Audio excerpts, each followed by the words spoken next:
자, 미국 물가가 드디어 둔화되는 것일까요? 소비자 물가의 상승세가 석 달 만에 꺾였습니다. 금리 인하 기대감이 살아나면서 뉴욕 증시는 사상 최고치를 경신했고요. 국내 증시에도 훈풍이 불었고 환율은 급락했습니다. 김광석 한국경제산업연구원 연구실장과 자세히 분석해 보겠습니다. 자, 어서 오십시오. 네, 안녕하세요. 미국 소비자 물가 상승률이 3.4%, 여전히 3%대이긴 하지만 3개월 만에 상승률이 꺾였습니다. 그렇습니다. 자, 그러면 본격적으로 물가 상승이 둔화되기 시작했다. 이렇게 좀 보고 싶은데 네. 봐도 됩니까? 네, 한번 의견을 총평으로 드린다면 예. 말씀하셨던 것처럼 연초에는 물가 불안 때문에 시장이 좀 억눌렸었다라고 예. 한다면 이제 물가 불안에 대한 그 걱정이 해소되면서 예. 시장이 좀 기지개를 편다. 예. 이 소비자 물가 추이를 좀 본다면 예.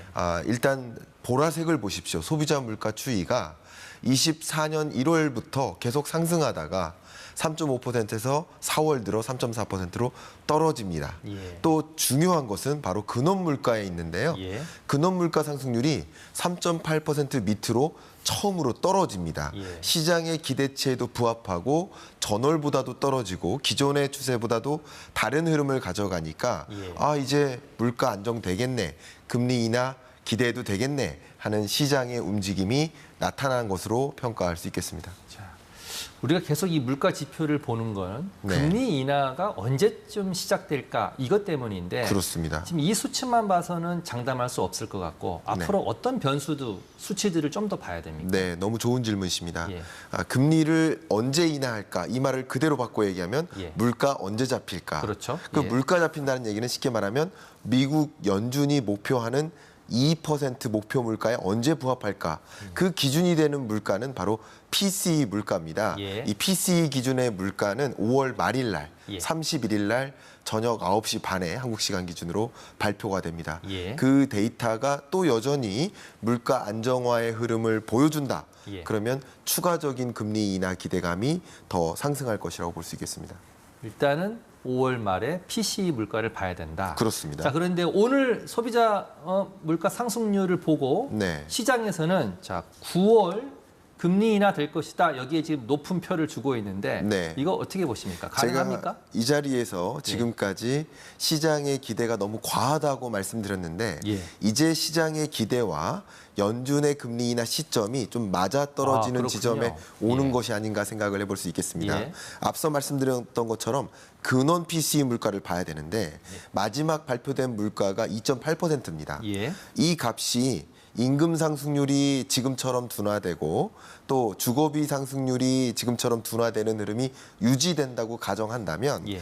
약 7월 물가 상승률이면 2.34%에 도래될 것으로 지금 현재 전망하고 있습니다. 예. 그럼 그 7월 물가 상승률은 8월 말에 발표되거든요. 예. 그러면 9월 달 정도면 금리 인하를 기대할 수 있지 않을까 현재 생각하고 있습니다. 기다리던 금리 인하가 9월에 올 것이다 네. 전망을 하셨는데 우리 국내 경제 얘기 좀 해보겠습니다. 네. 오늘 한국개발연구원 KDI가 경제 성장률 전망치를 올렸습니다. 네. 2.2에서 2.6%로. 네. 자, 회복세에 어떤 게 지금 주요했다 이렇게 지금 분석하고 있습니까? 한마디로 꼽는다면 바로 수출입니다. 수출. 예. 1분기 수출이 상당한 호조세를 보였습니다. 예. 그리고 2분기의 첫 달이죠. 4월 수출도 13.8%나 증가하면서 예. 이 호조세를 유지하고 있습니다. 예. 이 수출에서 20%가량을 차지하고 있는 것이 반도체인데 예. 사실 반도체 수출을 제외한 나머지 수출은 뚜렷한 회복이 안 나타나고 있습니다. 예.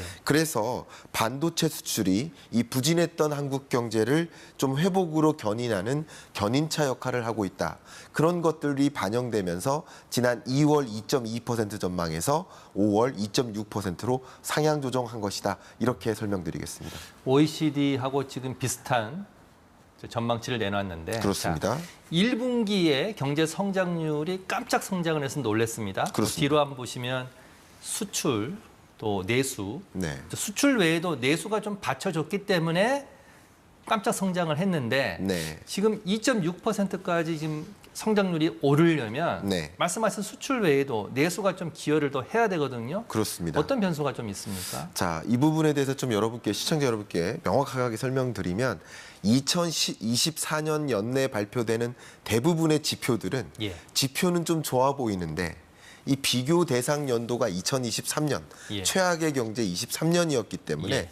그것과 비교하면 숫자적으로 괜찮아지는 것처럼 나타납니다. 예. 그러니까 이 내수 기여도가 0.7%포인트나 작용했다고 이렇게 한다면 시청자 여러분들께서 아니 무슨 내수가 회복돼. 아직 좀 소비도 좀 부진하고 물가도 높고. 건설 투자도 안 좋고 설비 투자도 맞습니다. 그러니까 충분히 경기가 회복됐다라기보다는 최악의 경제 23년과 비교해서 예. 기저 효과가 반영되면서 성장률이 나타나는 것이라고 볼 수 있겠고요. 예. 다만 그럼에도 불구하고 최악의 경제보다는 상당한 회복세가 진전되고 있다라고 해석하는 것은 틀림이 없다. 이렇게 의견 드리겠습니다.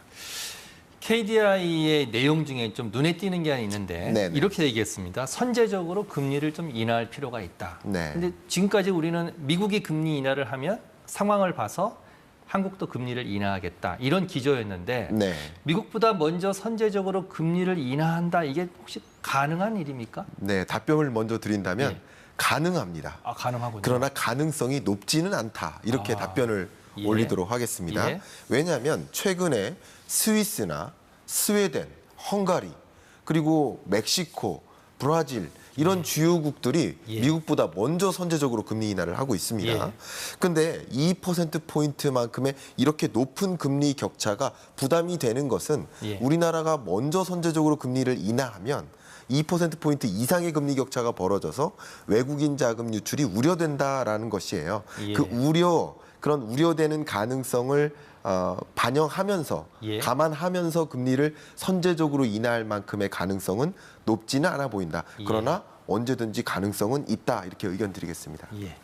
마지막 질문 답변 좀 짧게 부탁드리겠습니다. 지금 뭐 코스피가 박스권에 갇혀 있는데 네. 미국 훈풍 때문에 2,750선을 회복을 했습니다. 네. 미국 뉴욕 증시는 지금 사상 최고치를 경신하고 있는데 네. 우리는 언제쯤 이 박스권을 탈출할 수 있을까요? 자, 앞에 말씀드렸던 것처럼 5월 말에 발표되는 PCE 물가 예. 혹은 그 밖의 물가가 안정화되는가라는 것을 보여주는 사인들 예. 이런 것들을 보면서 금리 인하 기대감이 다시 폭발적으로 고조될 때 예.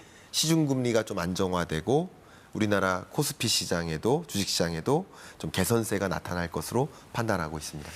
예, 그런 날이 좀 빨리 왔으면 좋겠습니다. 김광석 한국경제산업연구원 연구실장이었습니다. 고맙습니다. 감사합니다.